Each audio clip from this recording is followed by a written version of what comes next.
नमस्कार साथियों। आज हम लोग बीपीएससी टीआरई 3 के करेंट अफेयर्स का टॉपिक दिसंबर 2023 का कुछ मुख्य बिंदु लेकर उपस्थित है। ध्यान दीजिएगा, 11वीं 12वीं शताब्दी में निर्मित कर्नाटक के बेल्लूर, हलेबिंदो और सोमनाथ के किन मंदिर समूहों को 18 सितंबर 2023 को यूनेस्को की विश्व धरोहर सूची में सम्मिलित किया गया। याद रखिएगा इसका, अभी विश्व धरोहर की सूची में यानी यूनेस्को की विश्व धरोहर सूची में जो मंदिर को शामिल किया गया है वो मंदिर है होयसेल, यानी होलसेल जानते हैं ना, होलसेल ह्योसेल होयसेल होयसेल होयसल मंदिर है ना। चीन में आयोजित एशियाई खेल 2023 में भारत के किस खेल की टीम ने भारत के लिए पहला स्वर्ण पदक, यानी ऐसे तो टोटल हमको लगता है कि एशियाई खेल में शायद 107 पदक जीता गया है और पैरा में जीता गया 111, लेकिन पहला स्वर्ण पदक यानी गोल्ड जो जीता गया है वो निशानेबाजी यानी पुरुष में जीता गया, 10 मीटर एयर राइफल्स में जीता गया। केंद्र सरकार ने पारंपरिक कारीगरों और श्रमिकों के लिए रियायती ब्याज दरों पर विकास लोन तथा टूलकिट प्रोत्साहन राशि देने वाले किस कंपनी का शुभारंभ 17 सितंबर 2023 को किया है? तो यह है विश्वकर्मा योजना। ये नरेंद्र मोदी अपने जन्म दिवस पर ही शुरुआत किए हैं, ठीक है। यानी जो छोटा मोटा कारीगर है, कामगार है, श्रमिक है, उसको यानी लोन दिया जाएगा बहुत ही कम इंटरेस्ट पर, ठीक है। विश्वकर्मा योजना। एशिया क्रिकेट कप 2023 के कोलंबो में श्रीलंका में 17 सितंबर को खेले गए फाइनल मैच में भारत की क्रिकेट टीम ने किस देश की टीम को हराकर कप जीता? याद रखिएगा, श्रीलंका, ठीक है। नवनिर्मित संसद भवन में किस दिनांक से लोकसभा एवं राज्यसभा की बैठक तथा कार्य प्रारंभ हुआ है? वो 19 सितंबर 2023। याद रखिएगा, मोदी जी अपने जन्म दिवस के दो दिनों के बाद यानी 17 सितंबर को उनका जन्म दिवस होता है और नया संसद जो बिस्टा संसद भवन जो बना है वो 19 सितंबर 2023 को उसमें पहला बैठक हुआ गया। नवनिर्मित संसद भवन किस दिनांक से लोकसभा राज्यसभा की बैठक तथा कार्य प्रारंभ हुआ? 19 सितंबर 2023। प्रधानमंत्री श्री नरेंद्र मोदी ने अपने जन्मदिन 17 सितंबर 2023 को नई दिल्ली में द्वारिका से नवनिर्मित international convention and expo centre यानी आईसीसी का उद्घाटन किया गया है। इसका नाम क्या रखा गया है? यशोभूमि। क्या नाम रखा गया है?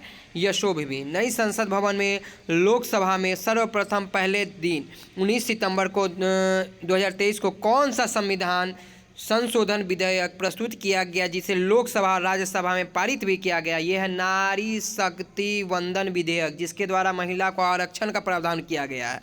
128वां संविधान संशोधन विधेयक था। यूनेस्को ने 17 सितंबर 2023 को किस भारतीय संस्कृति स्थल को विश्व धरोहर सूची में सम्मिलित करने का? याद रखिएगा, शांति निकेतन पश्चिम बंगाल में है, रविंद्रनाथ टैगोर का जिनसे संबंध है। भारत के पद्मश्री पुरस्कार से सम्मानित असम के कछार कैंसर अस्पताल अनुसंधान केंद्र के किस निदेशक एवं कैंसर विशेषज्ञ ऑन्कोलॉजिस्ट को 2023 के रैमन मैग्सेसे पुरस्कार से सम्मानित करने की घोषणा की गई है? तो ये है रवि कन्नन। कौन है? रवि कन्नन। रैमन मैग्सेसे पुरस्कार जो है वो किन्हें मिला है? रवि, या से रखिया है, र से रवि, र से रेमन, ठीक है। र से रवि और र से रेमन मैग्सेसे पुरस्कार दोनों रॉय से है और ये असम के कछार कैंसर अस्पताल अनुसंधान के निदेशक भी और कैंसर विशेषज्ञ भी थे। भारत ने किस ट्रांसपोर्ट विमान के देश में विनिर्माण के लिए स्पेन स्थित एयरबस डिफेंस एंड स्पेस के साथ समझौता किया, जिनके अनुसार वायुसेना को 16 विमान पूरी तैयार हालात में मिलेंगे और बाद में इनका विनिर्माण देश में ही किया जाएगा? पहला विमान हिंडर एयरबेस गाजियाबाद में सितंबर 2023 में सम्मिलित किया गया, वो है C295। C295 G20।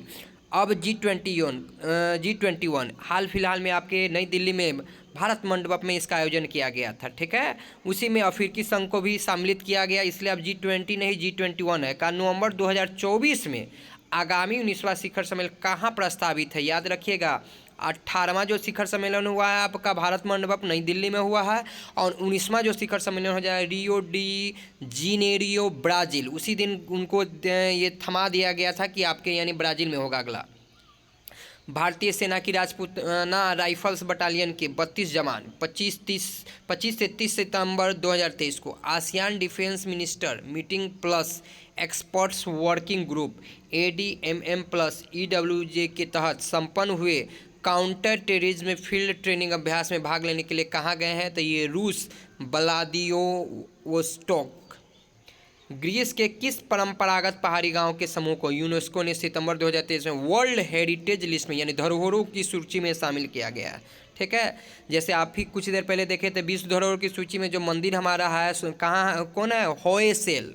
ठीक है, उसी तरह यहाँ है कि ग्रीस के किस परंपरागत पहाड़ी गांव के समूह को यूनेस्को ने सितंबर 2023 में वर्ल्ड हेरिटेज लिस्ट में शामिल किया है?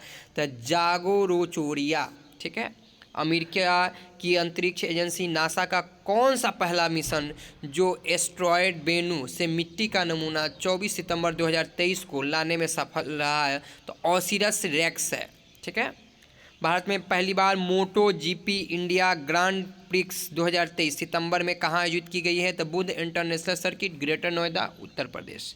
कौन सा क्षेत्र अजरबैजान और आर्मेनिया के मध्य विवाद एवं संघर्ष का कारण बना हुआ है तथा सितंबर 2023 में संघर्ष के कारण ही चर्चा में रहा है? तो नगोर्नो काराबाख। ठीक है, समाचार agency press trust of India PTI के बोर्ड ऑफ डायरेक्टर के अध्यक्ष 19 सितंबर 2023 को एक वर्ष के लिए किसे चयनित किया? यानी पीटीआई के अध्यक्ष कौन है? के.एन. संत कुमार। ठीक है, किस भारतीय फिल्म अभिनेत्री को दादा साहब फाल्के पुरस्कार से सम्मानित करने की घोषणा सितंबर 2023 में की गई? वहीदा रहमान।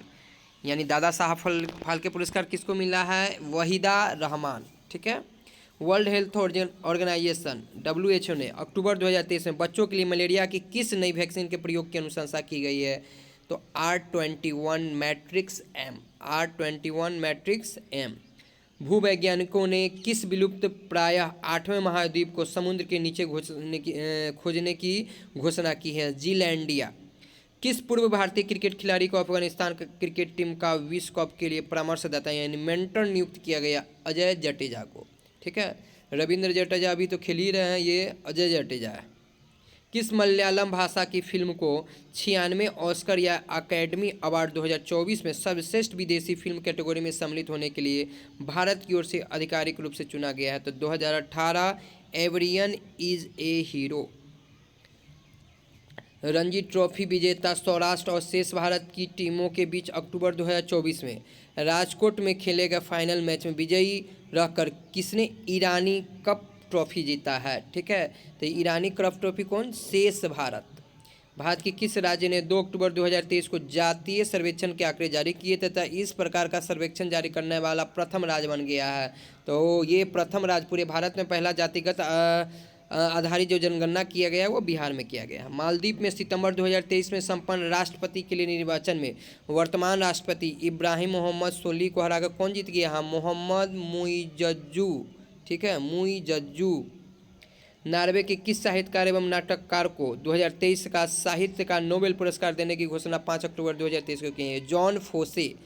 यानी याद रखिएगा, ये बहुत इंपॉर्टेंट क्वेश्चन है। नॉर्वे के किस साहित्यकार एवं नाटककार को 2023 का साहित्य का नोबेल पुरस्कार यानी फोसे, जॉन फोसे को साहित्य का नोबेल पुरस्कार दिया गया है? कहाँ के थे? नॉर्वे के। ठीक है, ईरान में महिलाओं के अधिकारों के लिए संघर्षरत जेल में बंद किस महिला को 2023 का शांति के लिए नोबेल पुरस्कार? याद रखिएगा, शांति, नरगिस। शांति के लिए कौन है? नरगिस। उत्तरी सिक्किम में किस झील में बादल फटने से तीस्ता नदी में अक्टूबर 2023 के प्रथम सप्ताह आए भयंकर बाढ़ से सेना के जवानों सहित 30 से अधिक लोगों की मृत्यु हो गई है? तो यानी तीस्ता नदी में आ गया था ना सिक्किम में, तो कौन बादल किस झील में? तो ठीक है, लोहनक झील। कौन है? लोहनक झील। फिलिस्तीन के किस संगठन ने इजराइल पर अचानक 7 अक्टूबर 2023 को गाजा पट्टी से आक्रमण कर दिया जिसे इजराइल ने युद्ध घोषित कर दिया? कौन कर दिया? हमास। ये देखे ना, इजराइल हमास को तो खत्म कर दिया। ठीक है, आगे ध्यान दीजिएगा। नोबेल पुरस्कार बंधु जरूर पढ़ लीजिएगा बढ़िया से, बहुत ही इंपॉर्टेंट क्वेश्चन है आपके लिए। ठीक है,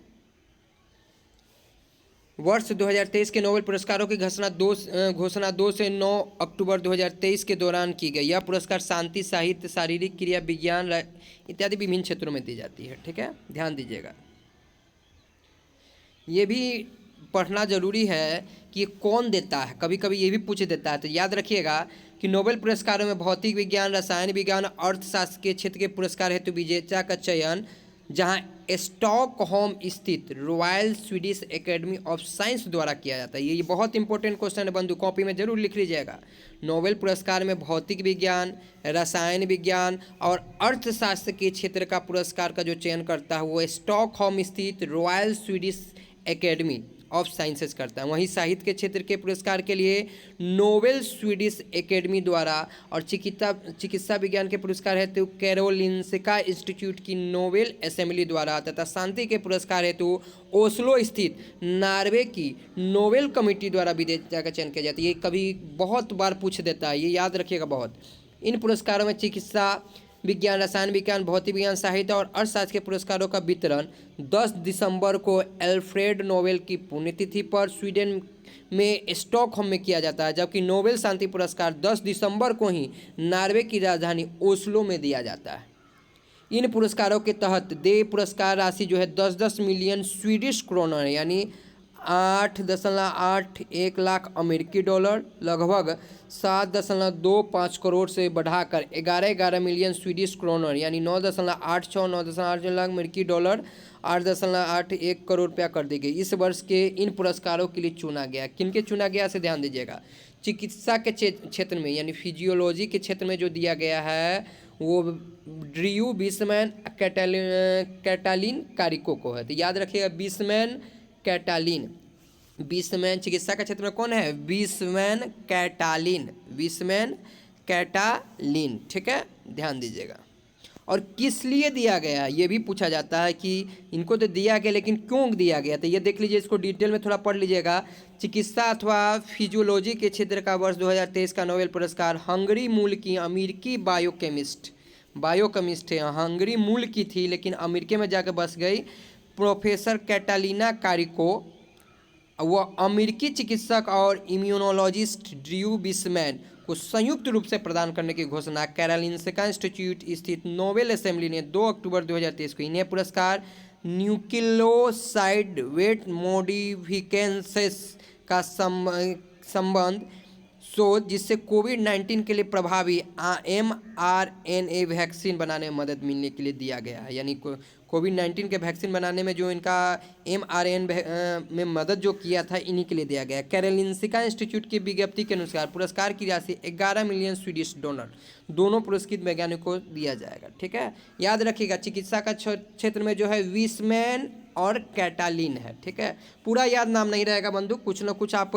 उनका जो है उपनाम याद रखिए, ठीक है। भौतिक विज्ञान में, ठीक है, तब देखिएगा इनका तो नाम ऐसे पियरे एगोस्टिनी है, फ्रैंक क्रॉस एवं एनी हुई लियर है, लेकिन आप याद रखिएगा पियरे फ्रैंक एनी, ये याद रखने का ट्रिक है बंधु। अगर ऐसे नहीं कर पाइएगा तो याद नहीं रख पाइएगा, ठीक है। क्या है? पियरे फ्रैंक एनी यानी पियरे एगोस्टिनी फ्रैंक एनी, ठीक है। भौतिक विज्ञान का क्षेत्र का इस वर्ष का नोबेल पुरस्कार 3 वैज्ञानिकों यानी अमेरिका के पियरे एगोस्टिनी, जर्मनी के फ्रैंक और स्वीडन के एनी एल ही लियर को संयुक्त से प्रदान करने की घोषणा royal Swedish academy of sciences ने, यानी चिकित्सा के क्षेत्र में तो वही देगा ना भाई, तो ये तो भौतिक विज्ञान है तो चिकित्सा भौतिक वही देगा आपका। Royal Swedish academy of sciences ने 3 अक्टूबर 2023 को की है। एकेडमी के विज्ञप्ति के उन्हें यह पुरस्कार किस लिए दिया गया ये जरूर याद रखिएगा। पियरे फ्रैंक एनी को दिया गया अणुओं एवं परमाणुओं में इलेक्ट्रॉन्स के संबंध में इनके अध्ययन एवं शोध किया। अणु एवं परमाणु के संबंध में है, याद रखिएगा, अणु एवं परमाणु में इलेक्ट्रॉन्स के संबंध में इनके अध्ययन एवं शोध के लिए दिया गया है, ठीक है। याद रखिएगा अभी हम कुछ देर पहले बताए थे कि चिकित्सा के क्षेत्र में किन्हें मिला है, वेस्लिन और विसमैन और कैटालिन को। याद रखिएगा, जब तक रिवाइज आप नहीं कीजिएगा पीछे से याद नहीं रहने वाला। भौतिक विज्ञान में जो है पियरे फ्रैंक एनी। आगे है रसायन विज्ञान, ठीक है। रसायन विज्ञान में देखिए इनका नाम जो है पूरा एलेक्सी एकीमोव, लुइस ई ब्रूस एवं मोंगी जी बावेंडी, ठीक है। एलेक्सी एकीमोव, लुइस ई ब्रूस एवं मोंगी जी बावेंडी है, ठीक है।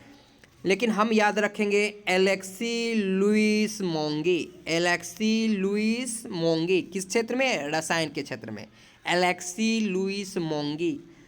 उधर क्या था? Pierre Frank any. भौतिक में क्या था? Pierre Frank any.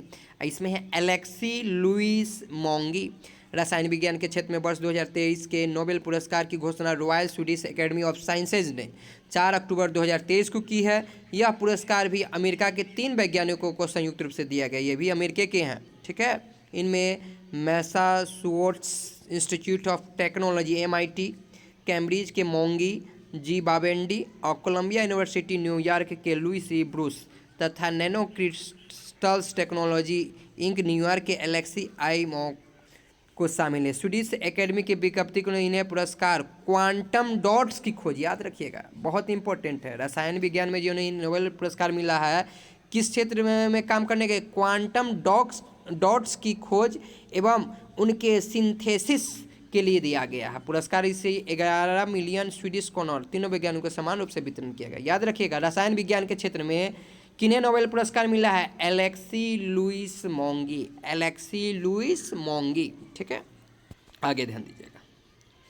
साहित्य के क्षेत्र में अभी कुछ देर पहले पढ़े थे हम लोग स्मरणीय तथ्य में भी कि जॉन फासे को मिला है। जॉन फासे को मिला है। साहित्य के क्षेत्र का वर्ष 2023 का नोबेल पुरस्कार नॉर्वे के साहित्यकार जॉन फासे को प्रदान करने की घोषणा स्टॉकहोम स्थित स्वीडिश एकेडमी ने 5 अक्टूबर 2023 को की है। उन्हें यह पुरस्कार उनके अभिनय, नाटकों और गद्य के लिए दिया गया जो अकथनीय आवाज़ को प्रदान करते हैं। अपनी विशिष्ट लेखन शैली के लिए ख्याति प्राप्त जॉन फासे ने उपन्यास, नाटक, कविताएं, कहानियां, निबंध व बाल साहित्य की 70 से अधिक पुस्तकें विगत 4 दशकों में लिखी हैं।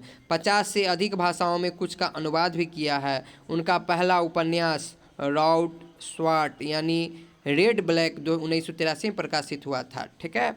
यानी ये जरूर जान लीजिए कि उन्हें किस लिए दिया गया है, ठीक है। उन्हें इस पुरस्कार अभिनव नाटकों और गद्य के लिए दिया गया है।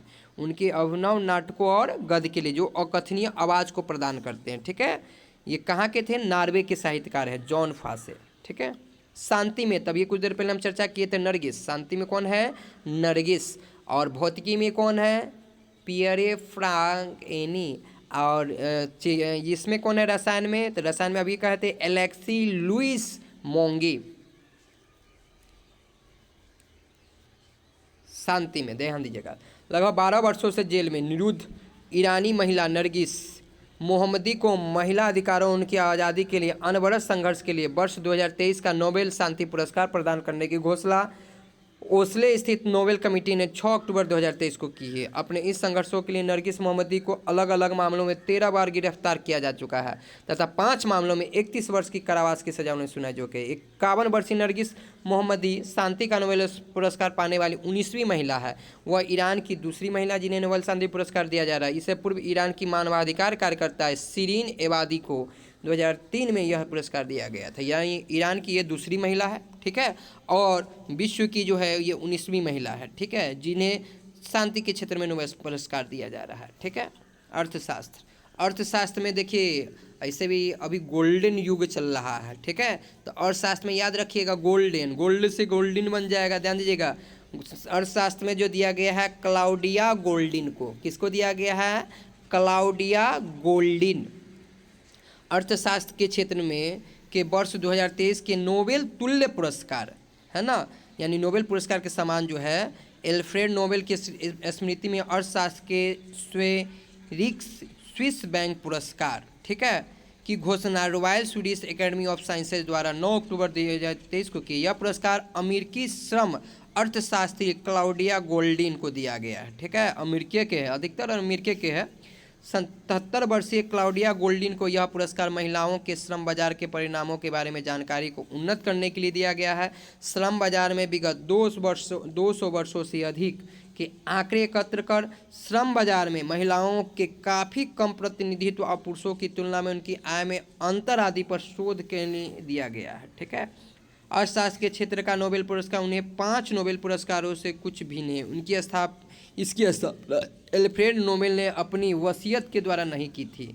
एल्फ्रेड नोबेल की स्मृति में यह पुरस्कार बाद में स्वीडन के केंद्रीय बैंक स्विस बैंक द्वारा स्थापित किया है। इसकी पुरस्कार राशि और चयन प्रक्रिया अन्य 5 नोबेल पुरस्कार के समान ही है। इसका वितरण भी अन्य नोबेल पुरस्कारों की तरह प्रतिवर्ष 10 दिसंबर को, ये भी याद रखिएगा कब किया जाता है, 10 दिसंबर को स्वीडन में स्टॉकहोम में किया जाता है। किसके स्मृति में किया जाता है, तो एल्फ्रेड नोबेल की पुण्यतिथि पर किया जाता है। शांति का नोबेल पुरस्कार 10 दिसंबर को ही नॉर्वे की राजधानी ओस्लो में दिया जाता है। सिर्फ शांति का नोबेल पुरस्कार जो अलग दिया जाता है। आप ध्यान दीजिएगा, एक नज़र में नोबेल पुरस्कार विजेताओं का नाम अभी आप लोग को याद हो जाएगा। शांति का नोबेल पुरस्कार अभी हमने बताया है नरगिस मोहम्मदी, ईरान की दूसरी महिला है। साहित्य में जॉन फासे, नॉर्वे के हैं। रसायन विज्ञान में कौन है, हम ठीक बताए थे, एलेक्सी लुइस मोंगी, तीनों अमेरिका के हैं, एलेक्सी लुइस मोंगी। भौतिक विज्ञान में कौन है, पियरे फ्रैंक एनी, एक अमेरिका के हैं, एक जर्मनी के और एक स्वीडन के हैं। ठीक है, ये बहुत इंपॉर्टेंट बंधु, हमें लगता है कि आपका बीपीएससी टीआरई में 1 से 2 क्वेश्चन इस आज के पढ़ाया हुआ से निश्चित ही रहेगा। चिकित्सा या फिजियोलॉजी में कैटालिना कारिको व ड्रू बिस्मैन, यानी दोनों अमेरिका के हैं, कैटालिन और बिस्मैन, याद रखिएगा ना, याद हम बता भी थे कि बिस्मैन और कैटालिन। ठीक है, अर्थशास्त्र के क्षेत्र में जो है क्लाउडिया गोल्डिन है, बोले ना, अर्थशास्त्र में गोल्ड अवसर है, यानी गोल्ड समय आ गया है, गोल्डन समय आ गया था, इसलिए अर्थशास्त्र में क्लाउडिया गोल्डिन है, अमेरिका की थी। कहाँ की थी, अमेरिका की थी। ठीक है, आगे ध्यान दीजिएगा बंधु। भारतीय रिजर्व बैंक के डिप्टी गवर्नर पद पर पुनर्नियुक्त कौन हुए हैं, एम राजेश्वर राव। भारतीय रिजर्व बैंक में डिप्टी गवर्नर रहे एम राजेश्वर राव को 1 वर्ष के एक और कार्यकाल हेतु इस पद पर नियुक्ति सरकार ने सितंबर 2023 में प्रदान की है। अक्टूबर 2020 से आरबीआई के डिप्टी गवर्नर रहे श्री राव का इस पद पर कार्यकाल 8 अक्टूबर 2023 तक ही था। पुनर्नियुक्ति के चलते वह 8 अक्टूबर 2024 से इस पद पर रहे, यानी 1 साल के लिए उन्हें फिर बढ़ा दिया गया है। ठीक है, शशिधरन जगदीशन एचडीएफसी बैंक के प्रबंध निदेशक सीईओ पुनर्नियुक्त, यानी एचडीएफसी जो बैंक है आज के समय में बहुत ही प्राइवेट सेक्टर के जो है बहुत ही बड़ा बैंक है। ठीक है, एचडीएफसी के प्रबंध निदेशक का सीईओ कौन है, शशिधर जगदीशन। ठीक है, आगे ध्यान दीजिएगा। R Madhavan Film and Television Institute के नए चेयर, आर माधवन जो है तमिल और हिंदी फिल्मों के अभिनेता एवं निर्देशक आर माधवन को पुणे स्थित film and Television institute FTII का चेयरमैन नियुक्त किया गया है। यानी आर माधवन को जो है एफटीआईआई का जो है नया निदेशक बनाया गया है। ठीक है, चेयरमैन अध्यक्ष। इस पद पर शेखर कपूर, जिनका कार्यकाल मार्च 2023 में समाप्त हो गया था, का स्थान 53 वर्षीय आर माधवन में लिया है। ठीक है, आगे ध्यान दीजिएगा। भारतीय स्टेट बैंक के चेयरमैन दिनेश खारा के कार्यकाल में 1 वर्ष हुए, यानी भारतीय स्टेट बैंक के जो आपका चेयरमैन थे वो कौन थे, दिनेश खारा, उनका 1 साल का और कार्यकाल बढ़ गया। ठीक है, संतोष झा श्रीलंका में भारत के नए उच्चायुक्त श्रीलंका में कौन है, संतोष झा। ठीक है, गोपाल बागले अब ऑस्ट्रेलिया में भारत के नए उच्चायुक्त, यानी भारत का ऑस्ट्रेलिया में जो उच्चायुक्त है वो कौन है, गोपाल बागले। दिनेश दास संघ लोक सेवा के नए सदस्य बन गए हैं, यानी यूपीएससी के नया सदस्य जो बना है वो कौन है, दिनेश दास बन गए हैं। ठीक है, आगे ध्यान दीजिएगा। डॉक्टर दिनेश दास को शपथ दिलाते हुए यूपीएससी के अध्यक्ष डॉक्टर मनोज सोनी, ये भी पूछा जा सकता है कि यूपीएससी के अध्यक्ष कौन है, तभी डॉक्टर मनोज सोनी है। ठीक है, शपथ 19 सितंबर 2023 को दिलाई। उनकी नियुक्ति के पश्चात यूपीएससी के सदस्यों की कुल संख्या अब 7 यानी अध्यक्ष सहित हो गई है। इन सभी के नाम याद रखिएगा, डॉक्टर मनोज सोनी अध्यक्ष है, डॉक्टर राजीव नयन चौबे सदस्य हैं उनके, एल जैन सेवानिवृत्त, राज शुक्ला सदस्य हैं उनके, श्रीमती प्रीति सूदन सदस्य हैं उनके, सुश्री सुमन शर्मा सदस्य हैं उनके, श्री विद्युत बिहारी स्वयं सदस्य, डॉक्टर दिनेश दास नए सदस्य बने हैं। कॉग्निजेंट इंडिया के राजेश नाम्बियार अब नासकॉम के नए अध्यक्ष। ये भी बहुत इंपॉर्टेंट बंधु, ये छोटा छोटा चीज़ जो है, नासकॉम के नए चेयरमैन जो बन गए हैं राजेश नाम्बियार। कौन है, राजेश नाम्बियार। हम जितना कम ज़्यादा नहीं पढ़ाएंगे बंधु, लेकिन जितना पढ़ाएंगे हमें लगता है कि आपको टकरा ही जाएगा। बीपीएससी टीआरई-1 में हमारे अपने पढ़ाए हुए से 9 से 10 जो है आपका करेंट अफेयर्स टकराया था, कम बड़ी बात नहीं होती है। ध्यान दीजिएगा, नासकॉम के जो है नए चेयरमैन जो बन गए हैं राजेश नाम्बियार हो गए हैं। ठीक है, श्रीनिवासन के स्वामी ऑडिट ब्यूरो ऑफ सर्कुलेंस के नए चेयर कौन बन गए हैं? तो आर के स्वामी हंसा ग्रुप के श्रीनिवासन के स्वामी को मीडिया जगत के ऑडिट ब्यूरो ऑफ सर्कुलेंस एबीसी का सत्र 23-24 के लिए चेयरमैन सितंबर 2023 में बनाया गया। इस पद पर सकाल मीडिया प्राइवेट लिमिटेड के प्रताप जी पावर का स्थान उन्होंने लिया है। श्रीनिवासन के स्वामी ऑडिट ब्यूरो ऑफ सर्कुलेंस के नए चेयरमैन बन गए। धन्यवाद बंधुओं, फिर मिलते हैं किसी हम नेक्स्ट वीडियो के साथ। अगर अच्छा लगा हो तो ज़रूर अपने साथियों के बीच इसका चर्चा कीजिए। धन्यवाद।